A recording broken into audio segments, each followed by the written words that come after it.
Go. Number 2 is up. All righty then. Good morning, Cam. Good day, sir. How are you, Mitch? I'm doing all right. I always think it's funny how you, when I say good morning, you kind of lean into the mic, and it's like, good day. Now, the regular listeners probably don't notice that because I do edit that up a little bit in post production. You remove the pregnant pause, Mitch? I do. Well, I make it shorter, so I might not remove it in total. Like a second and a half. Yeah, but I will make it shorter. So all right. So I'm all of a sudden getting a little check 1-1. Okay, now I'm fine.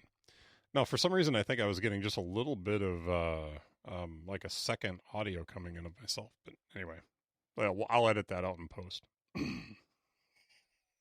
Now that I said that, I'm not going to. Mm-hmm. All right.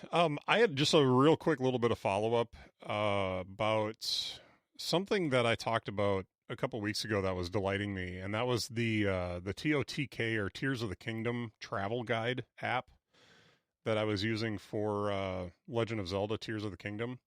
Mm-hmm. When I was talking about it a few weeks ago, I was impressed by it and was like, yeah, that's a really cool app. It's really useful. It's got the map there. You can see where all the shrines are. You can see where the Skyview towers are. This guy has not stopped developing this app, and it is just crazy good. So the other day I got a notification when I opened up the app that he has added all the mini bosses onto the map. So now if you were, especially in the depths, it can be really difficult to deal with mini bosses.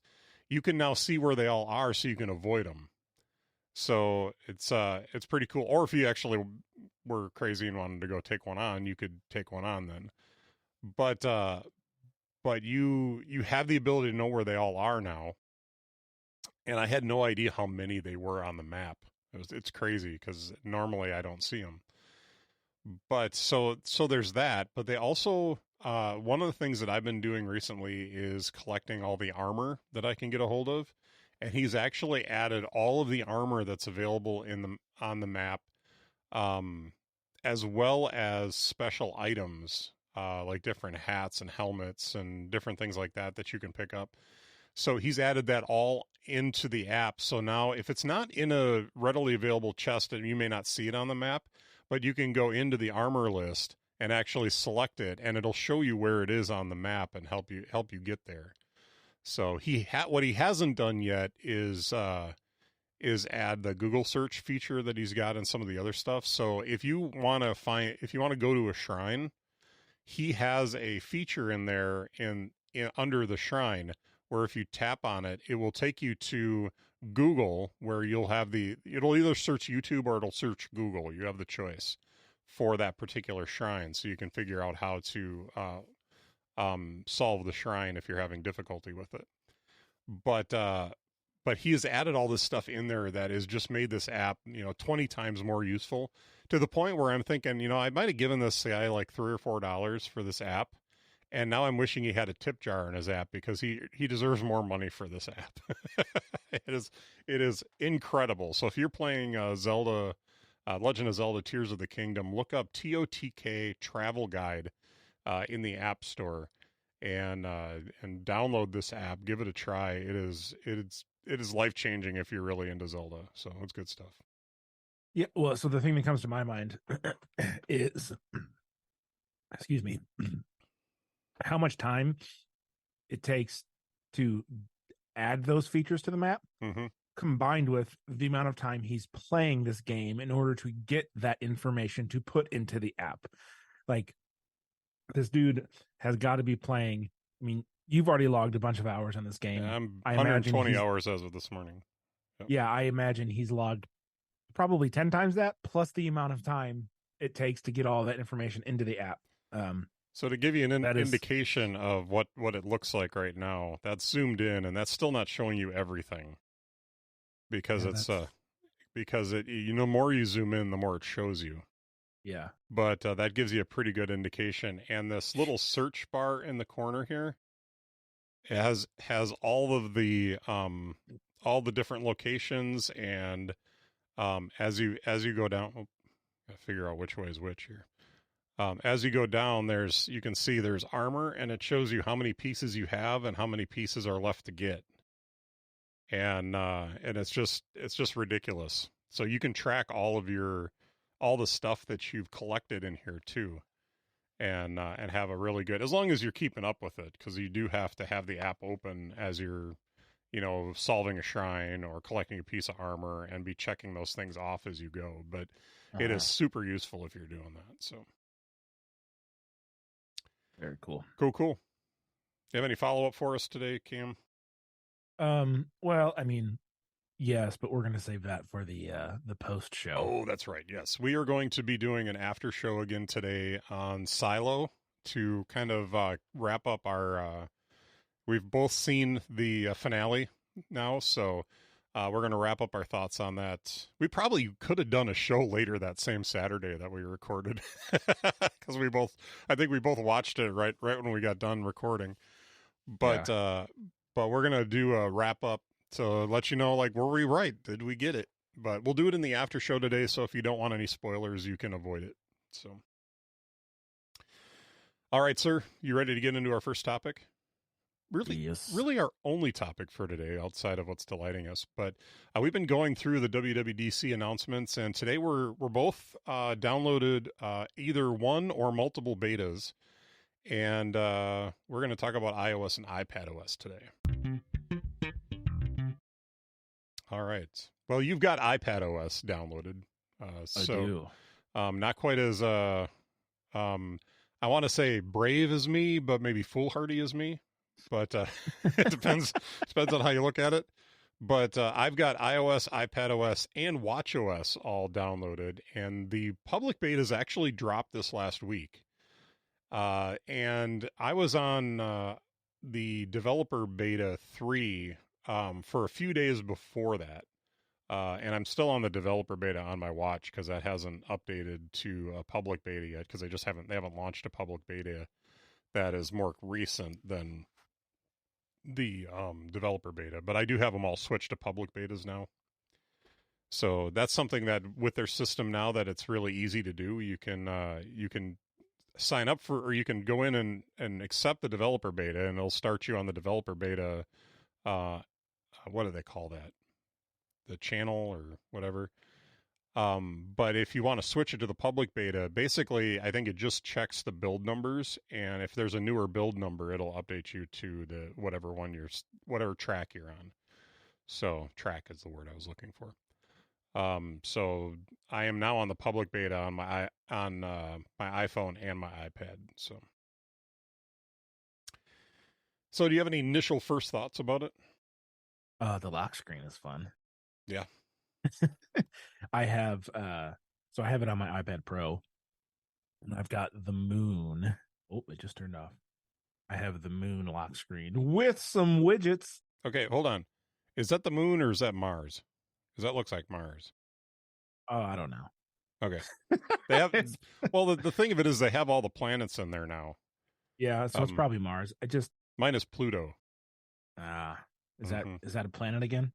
No, but it's not officially a planet, but I'm still holding a flame for it. Poor Pluto. Yeah. So, but no, Mars is really pretty. It does look like a blood moon, but yes, I can see where you might have gotten that impression. Although, would that not be cool if it had a blood moon in there? That would be pretty sweet. Yeah. But have you had a chance to work with any of the Stage Manager stuff? Because rumor has it the Stage Manager stuff is much or vastly improved. Let's do it right now, shall we? I can remember how to do it. feel like I need like Jeopardy music or something like that in here as we wait. How does one stage manage? Is it in Control Center? Yes, it is. Okay. I am now managing my stages. Because there was a lot of complaints last year about the windows not being completely resizable, that they would snap to different sizes, and now apparently they're supposed to be completely resizable. There's just been a lot of real quality of life improvements done to, really, you could say that about iOS and iPadOS, but Stage Manager just is much more smooth. Yeah, I'm resizing it right now, and it's literally any size I want it to be. It will stop and take that size and that aspect ratio as well. So you can do all sorts of funky sizes, which is nice. Because there was like those predefined classes, like you said. So that's a nice feature. I will tell you, I don't know if it's a bug or not, but so I took a picture from Galaxy's Edge and made it my screen. Yes. But I did it in black and white because I thought it looked really nice, and I used the depth effect, and it seems like when you look at the screen, it feels like there's, and I don't know that you can see this because I don't know if you can see the level of detail there, but it feels like the spire that is sitting up in front of my my clock has this weird outline and a slight drop shadow to it, that it almost feels like it's pulled up off the page a little further, which it's probably a bug and it's probably something that they need to work out. But it doesn't feel like it's just the picture and with some depth effect. It's, there's other features in there. It's very subtle, but it's almost like I can see almost a little bit of a white outline and a slight drop shadow. But I'm sure they'll refine that. One can hope. Yeah. That's really been my only complaint about iPadOS at this point. I will say I discovered something really cool that I sent to you. When I first got my iPad mini, one of the things I really wanted to do with the widgets is be able to put just widgets in a column on one side of the screen so that I could see, like this picture in particular has a spire that sticks up. It's a black spire that sticks up on the right hand of the screen. I want to see that on the screen. So if you notice, I have it set up like that. But anytime that you put widgets on the screen, they would just cover it up because they would start and they would go left to right and just work their way down the page. That's not the case apparently in iPadOS 17. Either it's a bug or it's a really cool feature that that now you can, basically it divides the page up into, and this is something I discovered, it divides the page into 6 different quadrants. So you can move the widgets freely around the screen as long as it complies to one of those 6 different quadrants. So, and the reason that makes a difference is if you're not using a large or extra large widget, you have those like small, like 1 by 1 or the medium size and the small size widgets have to live within a quadrant together. Otherwise, things get a little wacky. So, but yeah, so I thought that was a neat little discovery that I didn't think they announced as a feature, but it's a nice little touch if it does stay, if it's not a bug and it does stay in the operating system. So very cool. Yeah, I'll have to mess with that a little bit. I have a lot of widgets on my screen, so maybe that's why I didn't notice that. Yeah. I did try it on iOS, and it does not work on my iPhone. So I can't just put a widget at the bottom of the screen and because that would open just up be the too top. darn convenient. Yeah, maybe in the future, but not today. So do we want to run through some of the features and such of sure. Of iOS? Well, we can start with iOS, and then we can talk about anything that's unique to iPadOS. But I think that there's some things that are kind of nice. I just got Standby to work on my phone just as we were getting ready to start recording today. And I do want to know about that. I'm super underwhelmed by it right now. I think it'll be really cool once third-party developers are able to develop widgets for it. And I have an iPhone 13 that does not have an always-on display. And I think this will be really cool on an always on display, but it doesn't stay on for me. It just, it dims and then goes away after, I don't know, 10 seconds or something like that. So it's got that limitation on older iPhones. But if my wife and I upgrade this fall, then I should have something that will have an always on display that I can test that out a little bit more on. But as of right now, it does not stay on, so it is not super useful for me. That's fair. I do like the way it looks, though, the standby stuff. Yeah. So I know you have iPad OS, but not iOS. Have you had a chance to play with any stickers at all? Just the ones that you sent me. Okay. So the whole making stickers thing is actually really simple and really cool. I enjoy. I was enjoying the other day just making some of from my own live photos, and there's always this constraint of the size of the picture. So you end up having a little bit of your head cut off, or you've got the squared off bottom of your torso or whatever. So it looks a little bit weird. They made it look so good in the WWDC keynote. But there's some like little wacky things about doing that. But in the end, it actually turned out really nice. I would love it if it you could set a setting where it would just do your face, so that you could just have your head on there. But it does tend to grab your torso and everything out of there too. So I wonder how much that has to do with the framing of the photo as well, though. It could. Like, I'm sure if you just took a picture that was like, a traditional like headshot, yeah, then but I'll have to play with it once I get the beta on my phone. Yeah.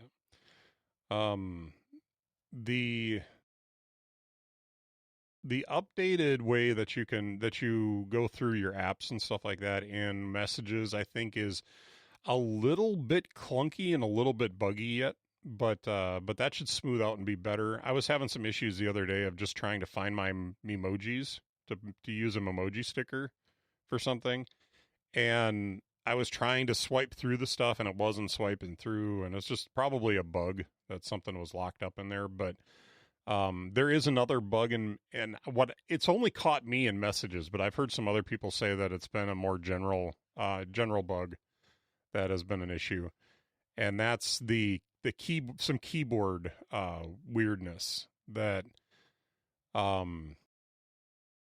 if you're typing in the keyboard, sometimes the message field or the typing field drops below the keyboard, so you can't see it. I've been doing it where I just swipe down and get rid of the keyboard, and then tap the message field, and it pops back up, and it works just fine after that.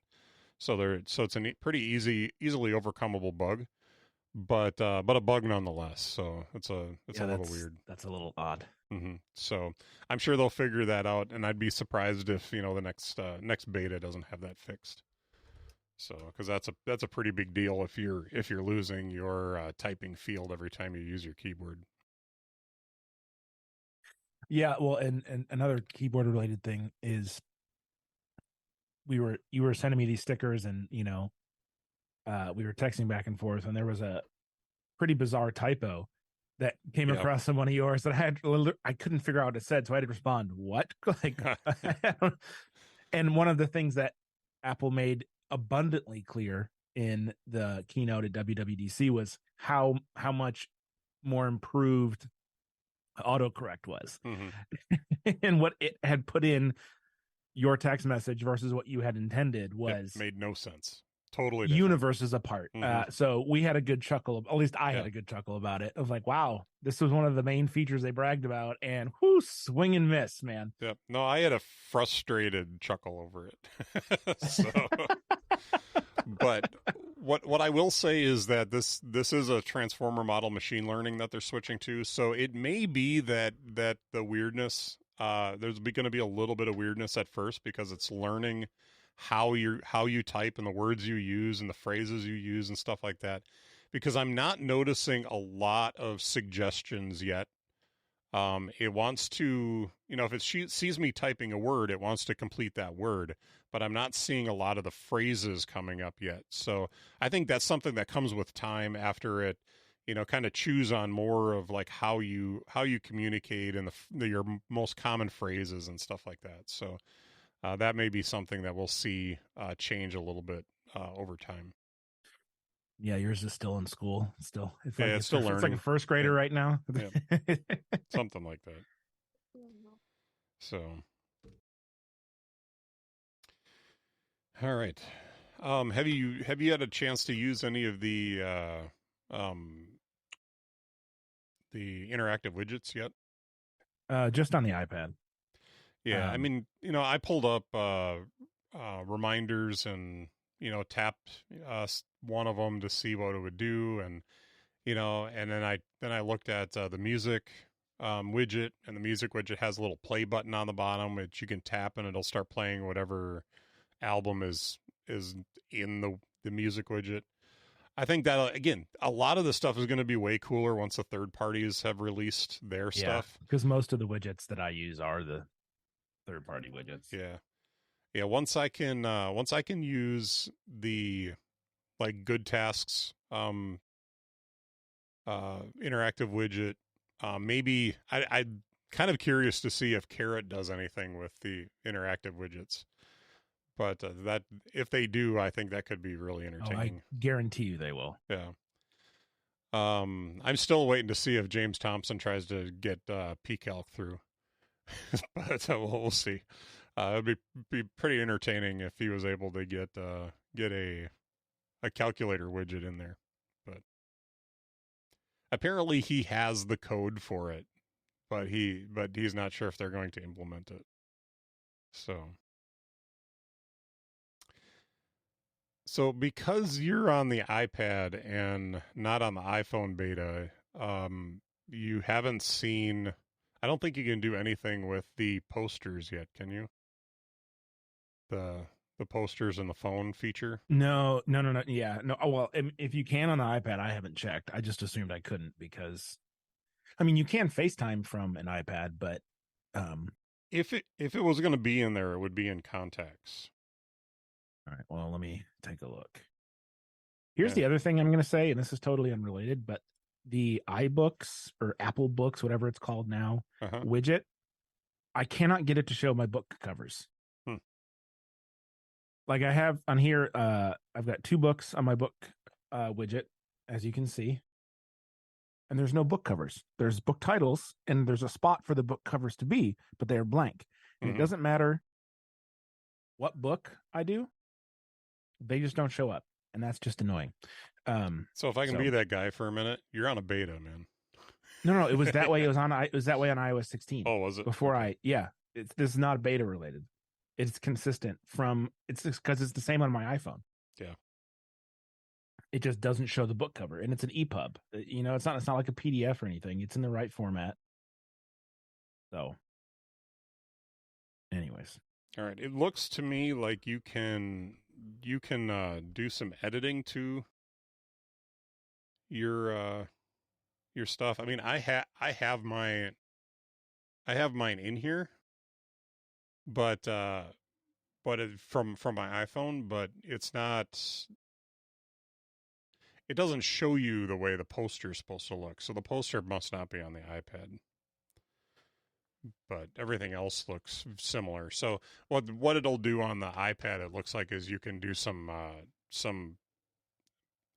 updating to the way the contact pages look and stuff like that. But I'm guessing that there's no poster feature or anything like that. Your mic's off. Well, that's good because a really loud airplane just flew by. Oh, okay, good. So you were saying? That's I was just saying bummer. That's all. So if I go to contacts, the one thing that I thought was fun is that they now it's not going to show me. Oh, there we go. So in the iPhone, I don't know if you can see this. It goes through and shows you the poster, what your contacts look like, and what your emoji is going to look like. I don't know if you're seeing this. Mm-hmm. But it just kind of cycles through those and gives you the ability to go through and edit those as well. So I think it looks cool. I'd stick with my Memoji because quite honestly, I don't think I'm going to put my picture in there. But it's interesting to see once we start seeing our friends and family all get their phones updated, if they'll even notice that, to be honest with you, or what they would even say about it. But I might just have to call people just so they can see the poster. Hey, Mom, didn't want to talk to you. I just wanted you to see my poster when you picked up your phone. So, yeah. Have you done any of these silly reactions yet on a FaceTime call? No, I haven't been on a FaceTime call with anybody yet. I don't do that very often. So, is that available on the iPad? I haven't. Should we FaceTime right now and find out? That would be kind of on some real-time follow-up. Yeah, real-time follow-up. That RTFU. So, you going to call me or am I going to call you? I'll call you real quick. Okay. This could be equal parts awesome and awful.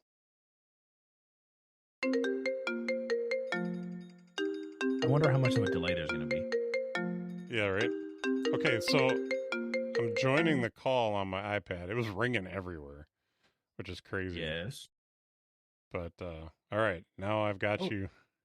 There's no audio delay at all. That's impressive. Yeah. Oh, express myself with reactions. Touch and hold your image to send a reaction. You can also use hand gestures like thumbs up. Ready? I think you might have to do 2 thumbs up. I'm holding it. That's dumb. Yeah, so I'll put mine in my stand here. Oh, how do I touch and hold your image? Oh, here we go. Hey, look at that. That's pretty cool. You just got a Facebook thumbs up. Ooh. Oh, look at that. That's fireworks, folks. 2 thumbs up. I get nothing. This is there it is. There we go. It looks like you got to hold it for a second. God, this is too funny. Ooh, oh, you got lasers. Like sweet, like late 90s, early 2000s pro wrestling entrance laser show going on. This makes for a great audio podcast. Oh shoot! Just boy. Oh, what's this one? This is it's thunderstorming. What? Pouring rain. Did you see that? Where are you finding all of these? If you tap and hold your face, they pop up like the tap back replies in a text message. Oh, right. Okay. Yeah, we really should be recording this to put on the website. But what fun would that be? Yeah, there's lots of silly reactions that you can do. Wait, what is thumbs down? Oh, that's just that one. Okay. Yeah. I think it's interesting that they put that rainstorm in there. Yeah, I wonder. It's raining in my studio, Cam. Okay, I'm coming to you live. All right. Now to Mitch for the sports. All right, we need to stop this foolishness. All right. I am surprised though that there is no latency between our Zoom call audio and the FaceTime audio. Yeah, it's exactly the same. They are locked in, which is crazy. Yeah. All right, I'm hanging up. If there's any latency, it is really, really close. So yeah, go ahead and hang up. Toodles. So that's a first for us. Yeah, that was something. Anyway. I'm sorry, listeners. That probably was not. Wish you all could have enjoyed that as much as the two of us were enjoying that. Anyway, where were we? I don't know. I feel like we just need to quit now. All right. Anything else? We talked about the autocorrect. We talked about posters. I have not received a call from anybody yet to see the like the live voicemail. Mm-hmm. I'm trying to think of if there's anything in the messages stuff that's worth talking about. We already talked about stickers. Some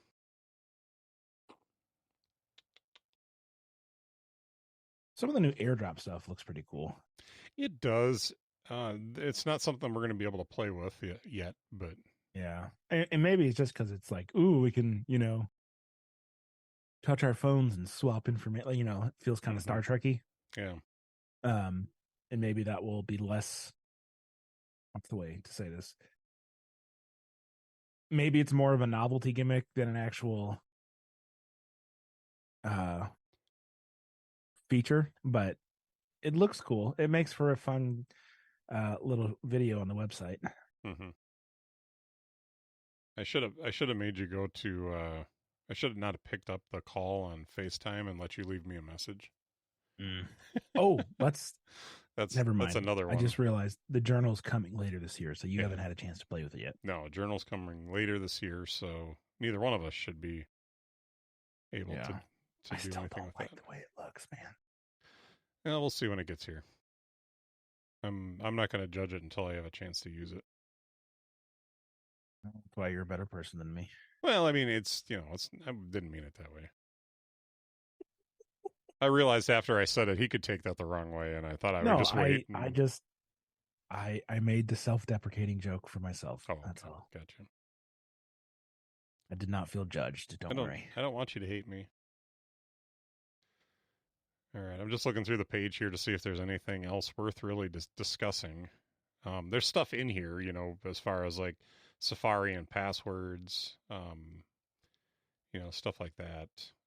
Any of the, like, how that on Mac OS it autofills verification codes. I think it does that on all the OSs now.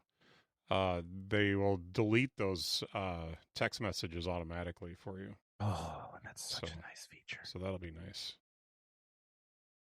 I have not had anybody want to AirPlay in my car yet. So pretty excited Mitch's nightmare, about that. Folks. Yeah, that's not going to happen. I'm driving. Here's the thing. Taylor Swift only when Mitch drives. Oh no.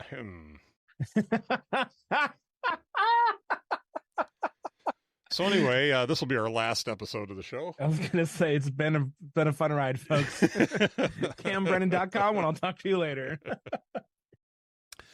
Adaptive audio is coming. Apparently, there's a way to get on the beta for that too.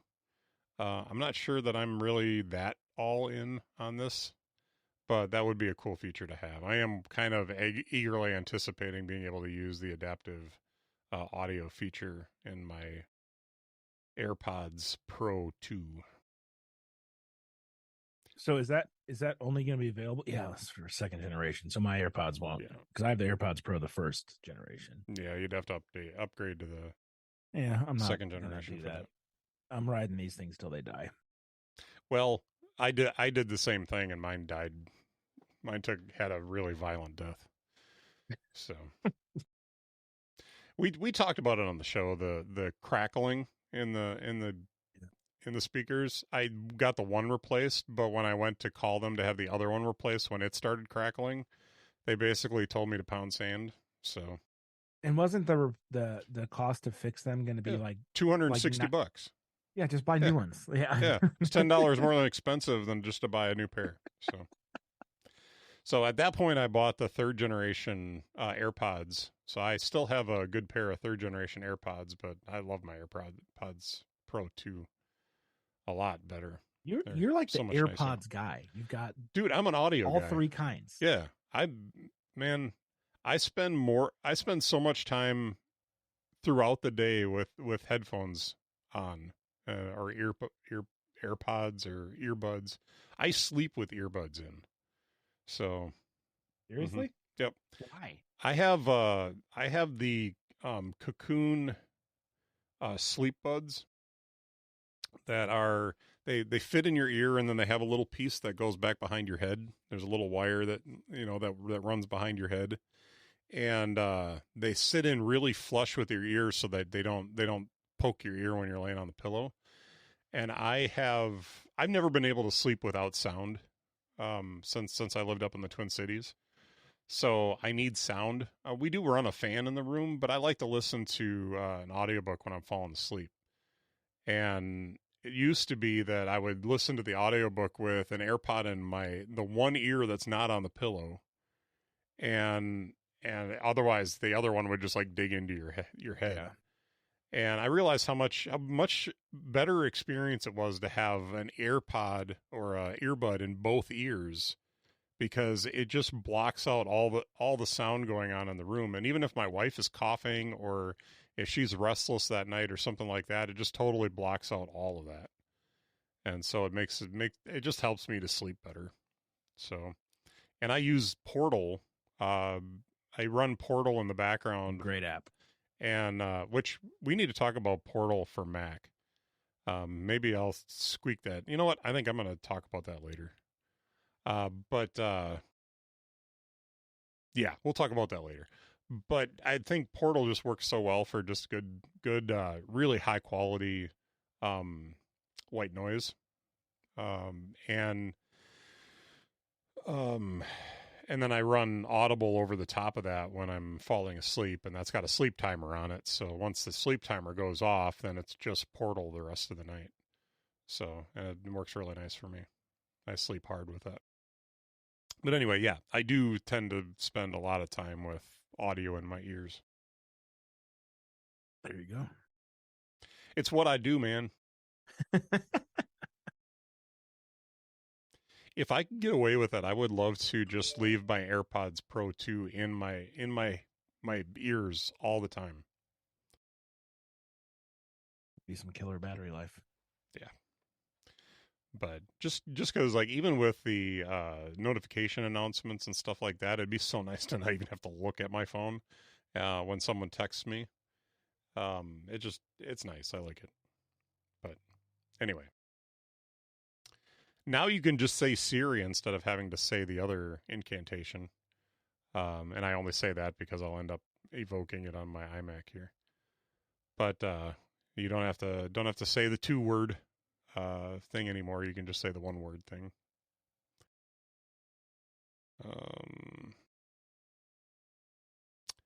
Visual lookup has been improved. I have used the features in the health app now with or at least on my watch, for mood tracking.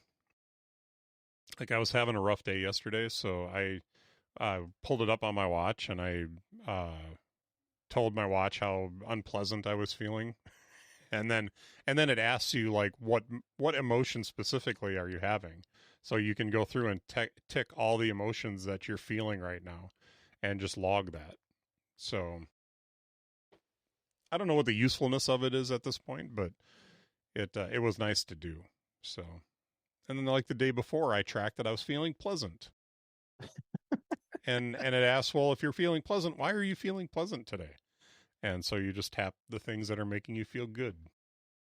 So again, I don't know what the utility is of it at this point, but you know, the app works really well, and it's, relatively intuitive. So,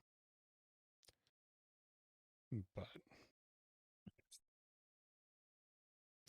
which, by the way, I do plan on discussing WatchOS, but I figured since you had the betas already loaded on, or the beta loaded onto your iPad already, we would talk about that today. But maybe next time we can talk about WatchOS. All right. So, is there anything on iPadOS that you wanted to cover? I mean, we talked about interactive widgets and how we both agreed that those will be better once, the third-party apps that we use have that functionality. We mentioned the lock screen already. It'll be interesting to see live activities, I think, on the iPad, and whether that's useful or not. Right. I don't know. It feels like my impression is, like, I have my notifications pretty well locked down on my iPhone, but like the iPhone is the only place that I really get notifications, and those are, again, the ones that I've deemed necessary or even worthy to have on my phone. And so the thought of live activities on my iPad to me is like, that almost kind of feels like something I don't want on my iPad. You know what I mean? Like, yeah. I don't want to be interrupted. So I mean, I'll obviously play with it just to see how, if at all, it's different than the iPhone. I imagine the experience will be the same. but just the context change, right? Of having those, I just don't know if I want that personally. Mm-hmm. I like the idea of live activities in general, but I kind of want it just on my phone, and I don't want it to follow me everywhere else. So we'll see how that goes. Yeah, I don't think I disagree with you on that. The my iPad is really my consumption device. I'm watching a show on it, or I'm um reading a book or something like that. And those aren't activities that I want to be interrupted while I'm doing. Exactly. So I think I agree with you on that. Hey, look at I mean, that. We agreed on something. It happens. yeah, and a lot of I'm scrolling through the iPad OS page, and like a lot of the stuff is exactly the same as iOS. Now, obviously, there's the health app is um on iPad now, which annoyingly they just slap on your home screen when you do the beta. So I had to remove that immediately. Yep. But that, I mean, having that on your iPad is nice. Having a bigger dashboard, for your information is nice. Just don't put it on my home screen. I get why they do it. They want people to know it's there. Yeah. But that should be opt-in. Hey, give me a pop-up. Welcome to iOS 17. Hey, we've got a health app. Do you want to add it to your home screen? No, I don't. Thank you for letting me know that it exists. My home screen is mine. You don't get to touch it. And did we Get talk off my lawn. Did we talk about the lock screen widgets at all? I mean, we mentioned that they're there. Yeah. I mean, they run down the left side of the screen instead of under the clock like they do on the But on what's the iPhone. interesting is you still have the slide over ones. Yeah. Like the slide over, which I guess is, I forget what they call it, the Today View on the iPhone or whatever. Yeah. Mm-hmm. So that's like the same thing, but it's just the ones that are on your lock screen match like color and style of the lock screen. And then you slide over and it's like, this doesn't fit with anything. Mm-hmm. Style wise. So it's interesting to me. The choice there, but I don't know. I'm just being So I will say in messages, the stickers that I made in on the iPhone, they're very slowly syncing over to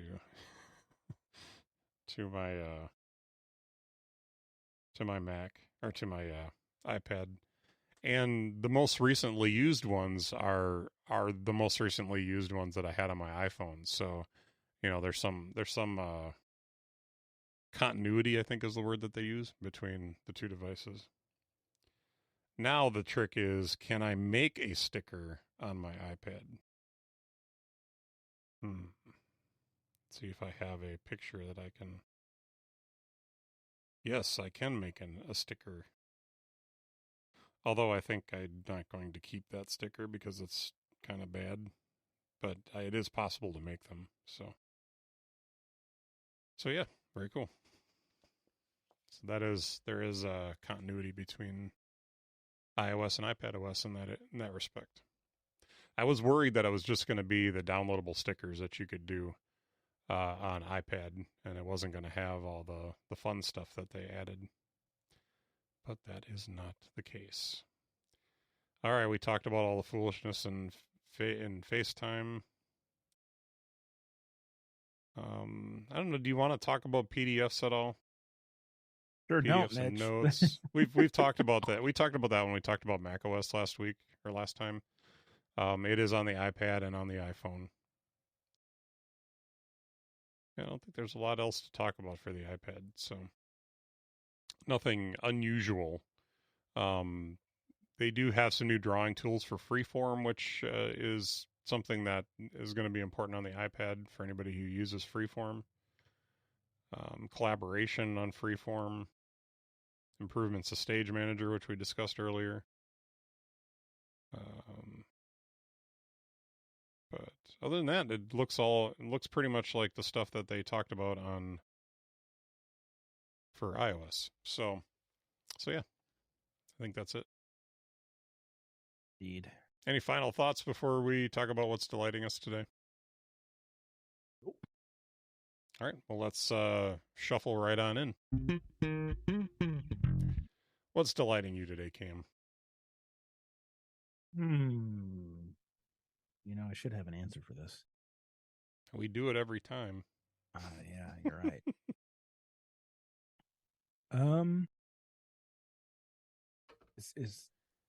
Is coffee a bad answer? I just enjoy a nice cup of homemade coffee, Mitch. Cup of homemade coffee with chocolate milk in it. Well, yeah, that was a poor choice today, but sometimes you gotta just go for it. You just go for it, and so I will tell you, I ran out of my Death's Door coffee last weekend. So we foolishly, when we were down at Costco, I forgot to pick up another package of it.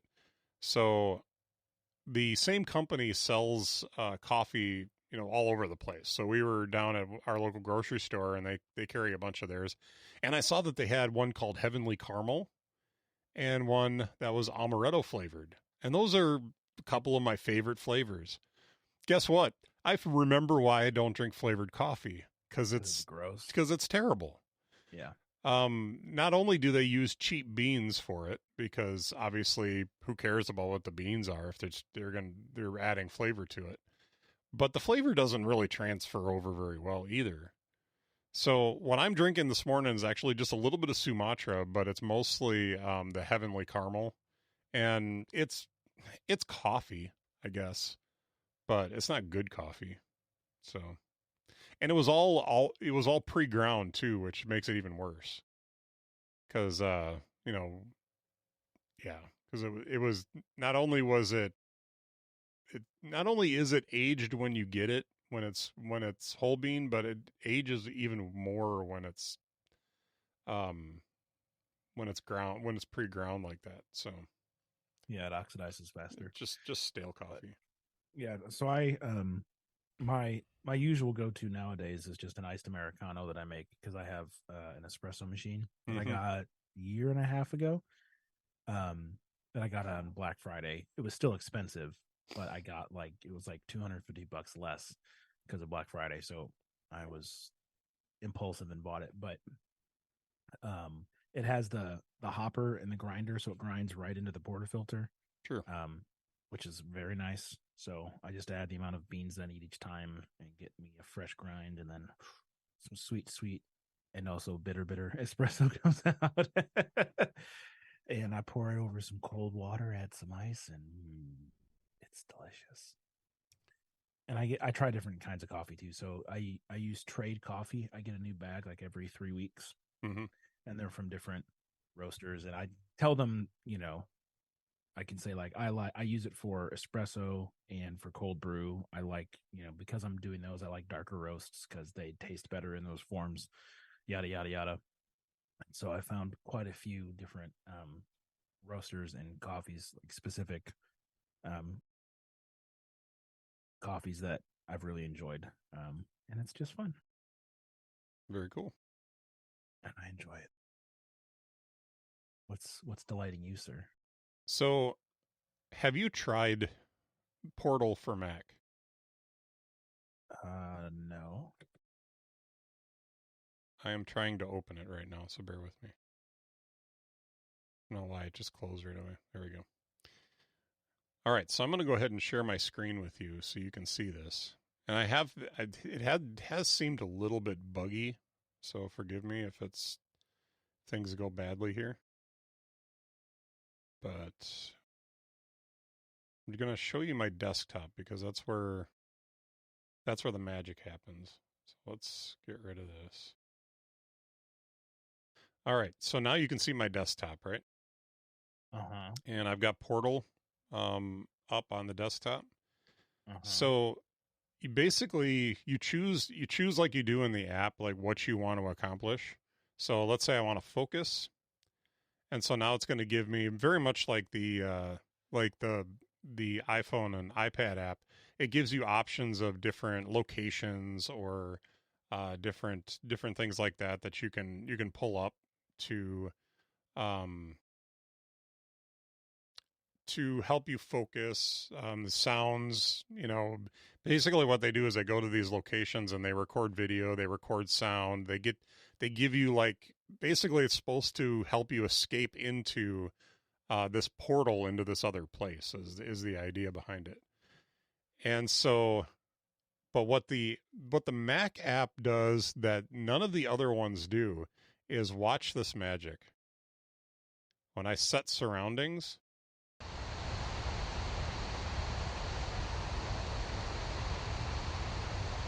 it takes over my whole home screen. It takes over the wallpaper and everything. Can you even hear me right now? Yeah.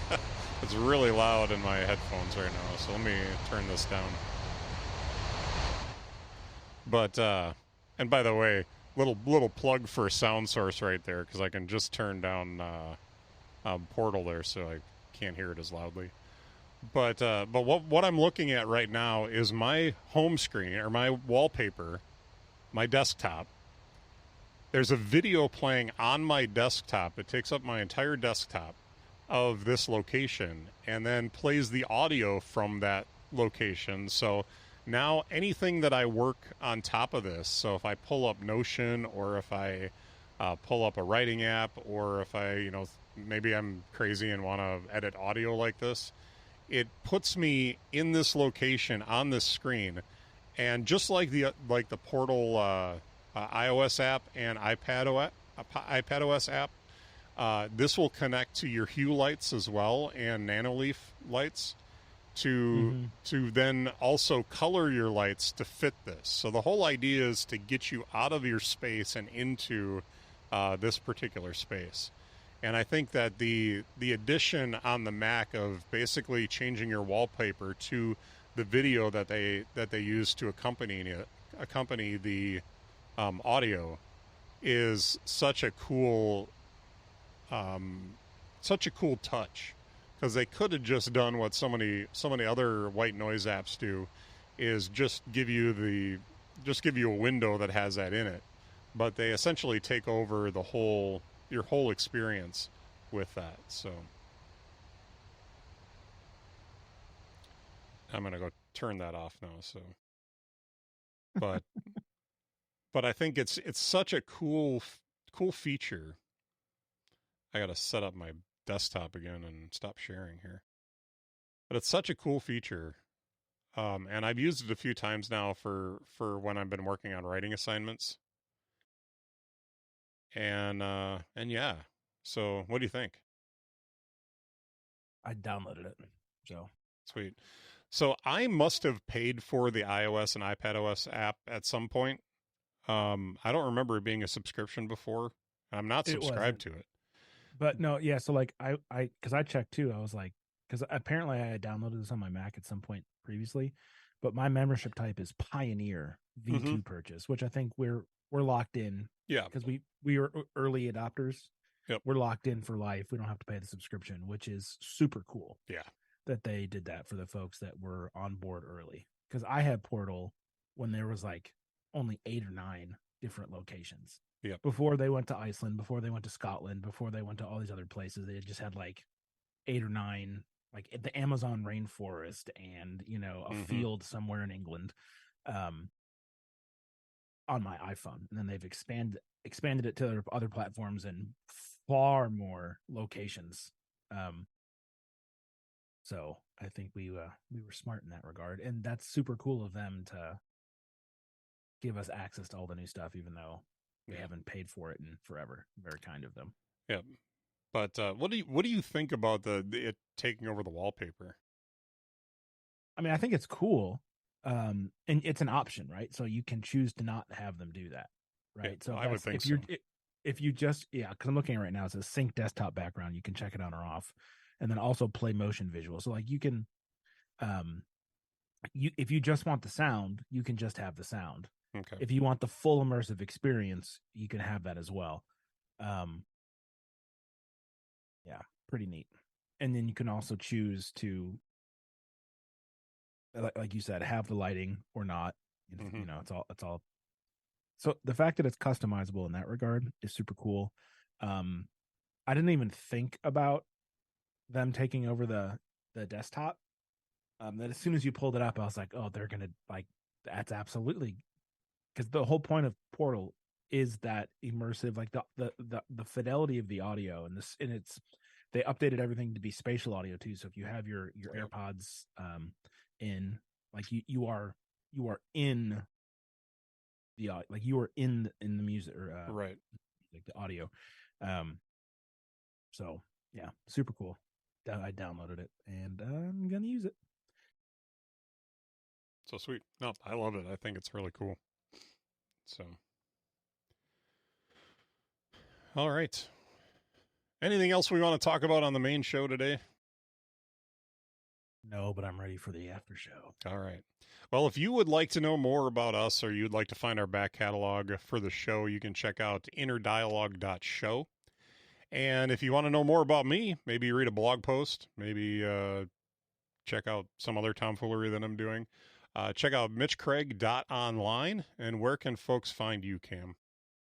CamBrennan.com. All righty. All right. Well, if you're not listening to our after show today, thank you for listening, and we'll see you guys back here next time. And if you are, we are going to be talking about Silo, and full spoiler alert, we're going to be talking about everything. So stay tuned. Cam, it turned out way different than we thought it was going to. Oh, I don't think I could have been more incorrect. Right. I was drinking the Kool-Aid so hard that, and again, this is your final warning. We were talking about the season finale of Silo. If you have not watched it, you need to stop right now, because we are going to ruin one of the better television shows of the last decade. I implore you, turn this off, go watch the finale, and then come back, because it is worth it. So yeah. Now that we've said that multiple times, I was convinced that the outside was real, was okay. Yeah. I was, I mean, you heard how adamant I was. There weren't any like, where are the bodies? You know, all this sort of stuff. And 9 they spent 9 episodes selling us this. Mm-hmm. And in a way that made you think, no, I'm the smart one. I figured this out. The outside really, they leaned so hard into the fake post-apocalyptic trope where outside really is okay.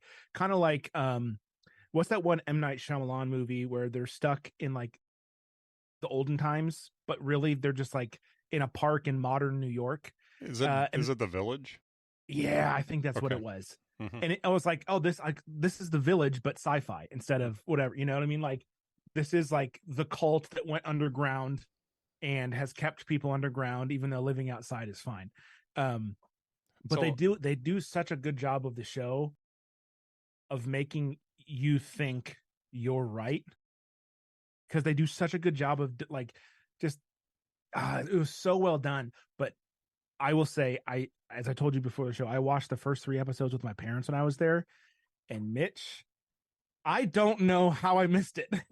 So I think they play off this psychological thing where you want it to be okay outside. Yes, exactly. That's a great way to put it. Because you don't want any of these people to have died. And so you're thinking, man, they're going to go out there, and then next season we're going to be dealing with the outside people and the inside people. It's a lot of what we talked about last time. Exactly what I thought was, because I was like, you don't cast Rashida Jones to be in one episode of the show. Guess what they did?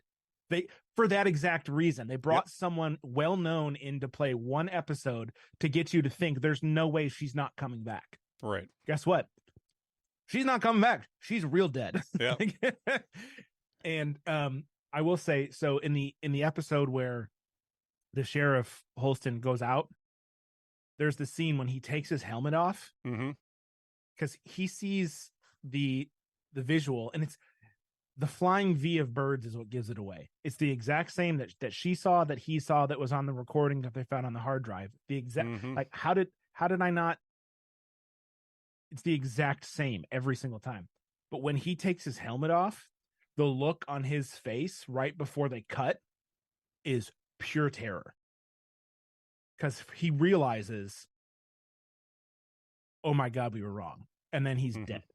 Yep. which just is heartbreaking because in that moment he realizes his wife is actually dead.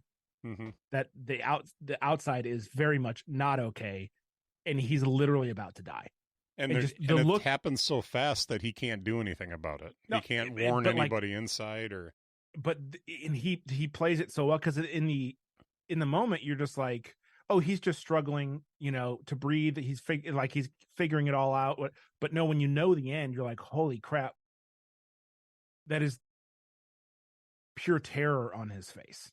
And my headcanon at that point was, he has that moment where he takes off his helmet, and Mhm. my headcanon was the poison is in the suit.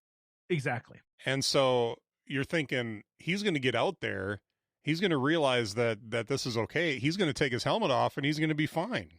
Mhm. And he's going to go off and do his thing, but that's not what happens. And so you're still psychologically thinking, man, he must have been in the suit too long.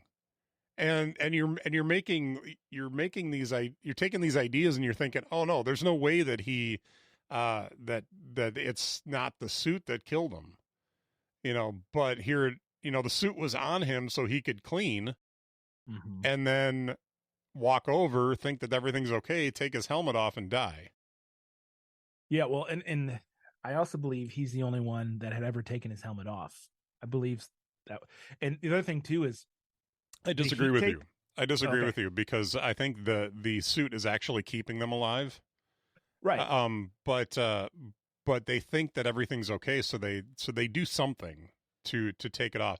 Now, It's but it's the the tape. It's the Yeah. heat tape, which is Oh, that's right. what uh Juliet winds up stealing. So it Yeah. comes full circle that what she stole to get the good stuff for Mm-hmm. downstairs is what winds up saving her life because it actually seals the suit. So like, and in the end, Tim Robbins' character Bernard, the head of IT, um, he says something to Sims that like, just give it a few more seconds, and he's like, "What are you talking?" Because he knows that the tape is bad, and that's what gets. Well, essentially, they have X amount of minutes before they succumb to the outside effects. Mm-hmm. But then she goes over the ridge because she has the good stuff. So the stuff that she stole wounds up saving her life, essentially. And you want to talk about what happens when she goes over that little hill? Because holy crap! Yep. We find out that that the beautiful green lush land outside is the illusion, And and there's everything is not just desolate. one silo. There are hundreds of silos. Well, at least there's indentures in the to lead you I to would say believe there's more silos. yeah, I would say we saw dozens, but that's not something I'm going to nitpick, Mm-hmm. even though I think I just did. So. I'm gonna well, I guess part of mine is I'm gonna assume that they're just spread out all over. Mhm. But okay, so when we were talking or texting afterwards about it, you mentioned that you think Bernard is going to become the sympathetic character next season because do you want to explain your thoughts on that? I think the way he was, the way he kept saying, "Hey, you're going to kill everybody here. You're going to kill everybody," because I think that there's a door open here for there to be a greater faction that rules over all the silos, and that if one of the silos gets out of line, they just vent it and kill everybody. So, can I tell you something? Yeah. I did a little research about the book series, Mm-hmm. and you are 100% correct. Yeah. So, do you remember the little dongle that Yeah. Bernard had that's had 18 on it? Mm-hmm. That wasn't for floor 18. They are silo 18. Ah. And the IT directors are really the ones that run the show, which is why Judge Meadows was totally just a figurehead of no power, really. Mm-hmm. And Silo 1 is in charge. Mm. All right. According to the books. Now, what the TV show decides to do as far as staying in line with the books or not, who knows? But yeah, Silo 1 runs the show, and they are the ones that all the other silos report to. So in theory, the only person in each silo that knows that there are other silos is the head of IT. God. They are the one person that has that knowledge. Everyone else thinks that we are the only ones, Mm-hmm. which is just bonkers. So next season is just right for us to be introduced to other silos, possibly, to be I would introduced to imagine, Silo 1. but like, yeah, well, yeah, because what is Juliet going to do? She only has a limited air supply. How is Yep. she gonna? Because like, what happens when she goes over the ridge into another silo's sensor and cleans it, and they all freak out? Yeah. Are they going to let her in? Like, Right. what's going to? Yeah. So I mean, who knows? Yeah. This is going to have a ripple effect. So if they don't like Silo 1 doesn't come and pick her up and take her back to Silo 1, or if they just keep her out there to die, because she will eventually die. She's going to run out of oxygen. Mm-hmm. But unless something happens, that I think it's more likely that she's going to go over to one of the other silos and clean, and then I think that's actually more likely, because someone's going to be like, "What the? Who is that? We need to know what's going on here," and that could possibly lead to that silo getting in a lot of trouble. We'll see. Yeah. So needless to say, lots of options, and I did get the book Wool. oh, did you? So I'm going to listen to that at some point, and hopefully listen through some of the other books and see, because I think it's going to be really interesting to listen to see how this story actually plays out in the books. So Yeah, for sure. That's my plan. Yeah. So cool. Very good. All right. You want to say Highly anything else about it? It was good. I think it's gonna stand up to another watch. So, but I'm trying to think of if there's anything else. That the door at the bottom still bugs me. Uh-huh. Because there's no resolution. Mm-hmm. Mm-hmm. And she's out. So, and the other thing too is like she mentions the door at the bottom to Bernard. Yeah. And he reacts like he doesn't know that it's there. Is the vibe I got from him. Like he doesn't say anything, but like the look and like his nonverbals were like that felt like new information to him. Okay. Is the vibe that I got. But again, I was drinking the Kool-Aid hard, so like it could be another red herring. Like, but it just felt like to me like he was like, wait a minute, what are you talking about? So, anyways, hopefully we'll find out. And maybe that's something that like won't happen until like season 3 or 4, and they bring it back full circle. Yeah. So this should be entertaining to see where this goes from here. Well, and there's that writers and actors are all on strike right now. So even if they were going to film, they can't. So like I'm hoping we don't have to wait 2 years for season 2, but open the floodgates for reality TV. Yeah. That's really what we're going to be down to. Yeah, we're going to get back to Planet of the Apps, right? Well, I'm kind of hoping that it might spur them to bring a History Channel to make another season of Forged in Fire, because it's been a while since they've had that running. So I like that show. But anyway, anything else like tripping your trigger right now? We did start to watch Citadel. So, what are your thoughts on that? We're 4 or 5 episodes in, and my wife is like, "This is what's going to happen, isn't it?" I'm like, "I think so." I've watched it, so yeah. What do you think is going to happen? To be honest with you, I got to get back. I would have to get back into the show and remember exactly. There's because there's only 6 episodes in the first season. Oh, there is only 6. Yeah, which is crazy. They spent so much money on that show, and they only made 6 episodes. So we've got the guy and the girl that are the leads. The wife, which my wife looked at me and said, "The wife's involved, isn't she?" Before they ever reveal anything.